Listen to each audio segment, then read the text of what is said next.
السلام علیکم ladies guys and gentlemen, welcome to my YouTube channel. آج ہم بات کریں گے چینج، بدلاؤ کے بارے میں کہ چینج کیوں ضروری ہے۔ کیا آپ نے کبھی اپنے آپ کو ایسی چیزوں کی فکر کرنے اور ان کو روکنے یا ان کے حوالے سے منصوبہ بندی کرنے کی کوشش کرتے ہوئے پایا ہے جس پر آپ ممکنہ طور پر قابو نہیں پا سکتے؟ میں نے لوگوں میں ایک رجحان دیکھا ہے، وہ واقعات کو رونما ہونے یعنی لیٹ دیم ہیپن کی بجائے چیزوں کو انجام دینے یعنی کہ میک دیم ہیپن کی ضرورت محسوس کرتے ہیں۔ یہ کہنا مناسب ہوگا کہ سبھی وقتاً وقتاً چیزوں کو قابو رکھنے کے مسائل سے گزرتے ضرور ہیں۔ یہ سیکھ کر چیزوں کو نظر انداز کر دیا جائے آپ کی ذاتی ترقی اور جذباتی بہبود کے لیے قیمتی ہے۔ اس ویڈیو کا مقصد آپ کو وہ حکمت عملیاں تجویز کرنا ہے جن سے آپ کو اپنے جانے دو یعنی کہ لیٹ اٹ گو کی صلاحیت کو مضبوط کرنے میں مدد ملے۔ آپ کو یہ بات سمجھنا ضروری ہے کہ آپ کے اختیار میں کیا ہے۔ زندگی میں کچھ چیزیں ایسی ہیں جن پر ہم میں سے کوئی بھی قابو نہیں پا سکتا۔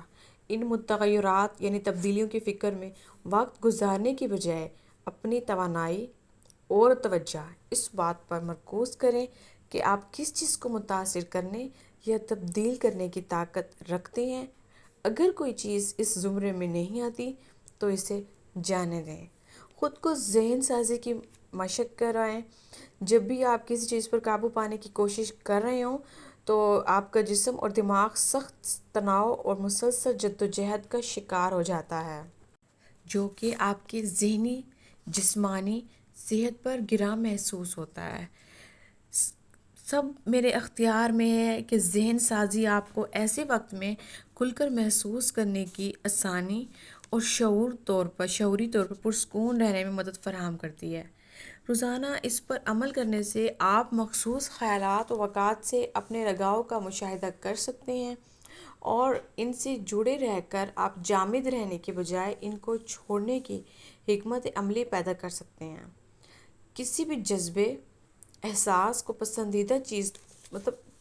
جذبے اور احساس یا پسندیدہ چیز کو جانے دینا اکثر ایسا عمل ہوتا ہے جس میں وقت اور مشق درکار ہوتی ہے۔ ظاہر ہے کسی چیز کو چینج کرنے میں کسی اپنے ٹارگٹ کو جانے دینے کے لیے بھی ایک آپ کو ایکسرسائز کرنا ضروری ہوتا ہے۔ آپ کو تسلیم کرنا پڑتا ہے کہ اس سفر کے دوران جذبات کا ایک اتار چڑھاؤ محسوس کرنا عجیب بات نہیں ہے، لیکن جب بھی ہم کسی ذاتی تبدیلی کے بارے میں سوچتے ہیں تو عمومی طور پر یہ ہوتا ہے کہ یا سب کچھ یا پھر کچھ بھی نہیں۔ یہ طریقہ غلط ہے، جو کہ مستقل مزاجی میں سب سے بڑی رکاوٹ ہوتی ہے۔ ایک عام انسان جس کی صلاحیت پوری طرح اجاگر نہیں یا جس کو خود پر قابو نہیں ہے، اس کو قابو خود کو کرنے مشکل درپیش ہے، اس کے لیے ایک غیر مؤثر طریقہ ہے جو کہ اثر الٹا ہوتا ہے۔ ایسا کرنا غیر حقیقی توقعات پیدا کر دیتا ہے جو مایوسی کو جنم دیتی ہیں۔ تبدیلی کی حقیقت یہ ہے کہ اس میں وقت لگتا ہے۔ یاد رکھیں، چھوٹے قدموں سے لائی گئی تبدیلی زیادہ حقیقت پسندانہ ہوتی ہے اور اس میں حاصل کرنا آسان ہے، اور سب سے اہم بات برقرار رکھنا آسان ہے۔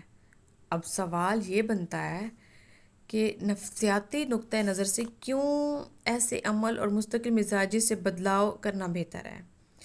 اس کی بہت سے مختلف وجوہات ہیں اور سب سے جو نمایاں خود پر ہے، سب سے نمایاں جو ہے وہ خود پر بھیجا بوجھ اور سٹریس کا پیدا کرتا ہے۔ دوسرے الفاظ میں یہ آپ کی حوصلہ افزائی کی بنیاد ہے۔ اگر آپ کو یہ یقین ہے کہ آپ یہ کر سکتے ہیں اور اس پر قائم بھی مسلسل ہیں تو آپ خود کی حوصلہ افزائی کر رہے ہیں اور جیسے ہی آپ کسی بڑی چھلانگ سے گر کر ہمت ہار دیتے ہیں تو اس وقت سب سے پہلے آپ ہی خود کی حوصلہ شکنی کا سبب بن جاتے ہیں۔ تو یاد رکھیے، پہلا قدم ہی مشکل ہمیشہ ہوتا ہے، کیونکہ جب تک پہلا قدم ہی نہیں لیں گے منزل کا سفر شروع ہی نہیں ہوگا۔ اس میں جو چیز ہے وہ ہے اللہ کی طرف سے ہے۔ یاد رکھیں، جو کمی ہے وہ آپ کی اور میری کوتاہی ہے۔ اور دوسری بات یہ ہے کہ میں آج بات کروں گی اس میں کہ خوف پر کیسے قابو پایا جائے۔ خوف پر قابو پانے کا طریقہ کیا ہے؟ خوف پر قابو پانے کا سب سے بہترین نسخہ یہ ہے کہ خوف کی آنکھوں میں آنکھیں ملانے میں پوشیدہ ہے۔ اصل بات یہ ہے کہ آپ نے خود کو مضبوط اور نہ ڈر بنانا ہے ہر قسم کی تبدیلی کے لیے، ہر قسم کے خوف سے نمٹنے کے لیے۔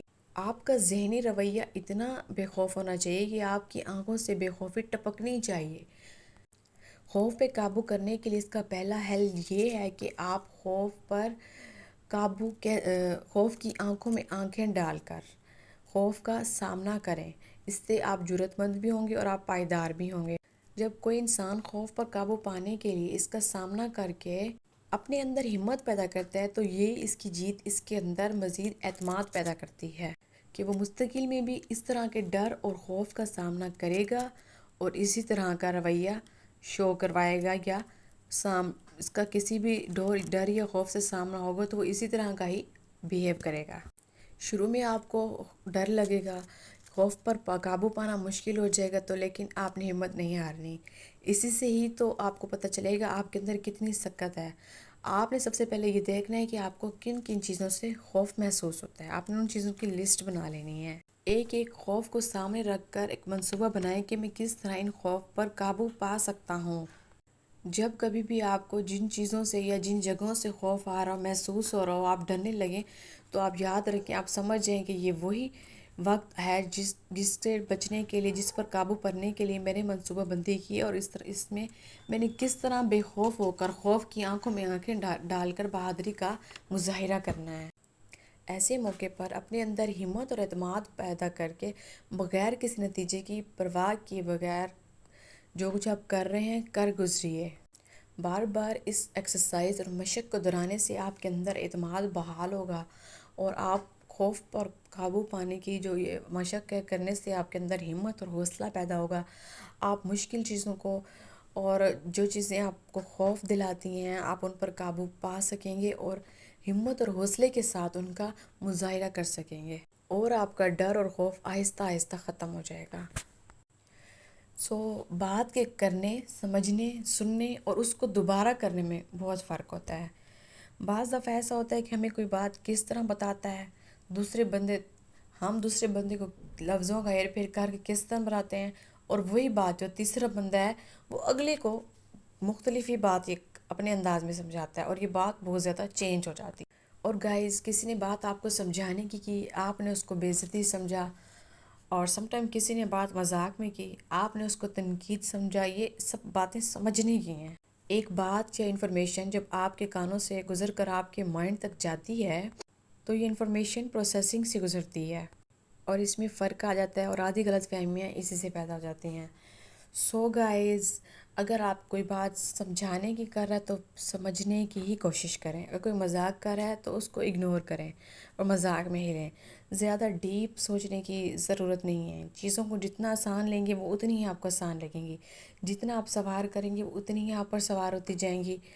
تو بی ریلیکس، چیزوں کو بہت آسان لیں، سمپل لیں، زیادہ کمپلیکیٹ کرنے کی ضرورت نہیں ہے، تو آپ کی زندگی بہت ایزی رہے گی، اور کسی کے بارے میں غلط فہمی نہ پالیں بلکہ اس میں پازیٹیو امپیکٹ نکالیں، تو آپ بہت خوش رہیں گے۔ آخر میں یہی کہوں گی، خوش رہیں، خوشیاں بانٹیں اپنے ارد گرد کے ماحول میں، اور دوسروں کو پریشانی سے بچائیں گے تو اللہ تعالیٰ آپ کو پریشانی سے بچائے گا، اور آپ یقین مانیں جب دوسروں کے لیے ہاتھ اٹھائیں گے دعا کے لیے تو اللہ تعالیٰ وہی دعا آپ کے حق میں بھی پوری کریں گے۔ Thank you so much for watching me, اور پلیز اگر آپ کو ویڈیو پسند آتی ہے، کچھ آپ سیکھتے ہیں تو پلیز ایک اچھا سا کامنٹ ضرور کر دیا کریں، ویڈیو کو لائک کریں، ایک اچھا سا کمنٹ، اور چینل کو سبسکرائب کرنا مت بھولیں تاکہ میری اور اچھی ویڈیو بر وقت آپ تک پہنچ سکیں۔ تھینک یو سو مچ، اللہ حافظ۔